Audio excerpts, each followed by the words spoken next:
और अगली बड़ी खबर कांग्रेस जनरल सेक्रेटरी प्रियंका गांधी से जुड़ी हुई। कांग्रेस जनरल सेक्रेटरी प्रियंका गांधी का बयान भी सामने आया है। सरकार आई तो अग्निवीर योजना रद्द होगी, ये बदलाव का वक्त है।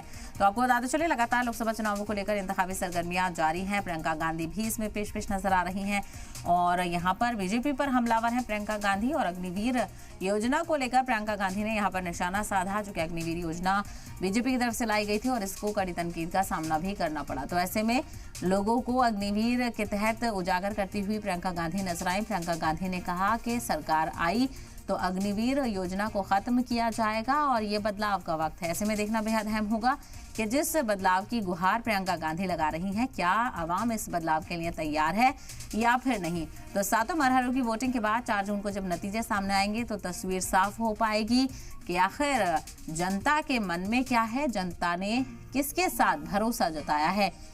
तो एक तरफ राहुल गांधी आशीर्वाद और मोहब्बत मांग रहे हैं, तो दूसरी तरफ प्रियंका गांधी बदलाव की गुहार लगा रही हैं, कह रही हैं कि ये बदलाव का वक्त है और ऐसे में बदलाव की जरूरत को भी उजागर किया जा रहा है कांग्रेस की तरफ से।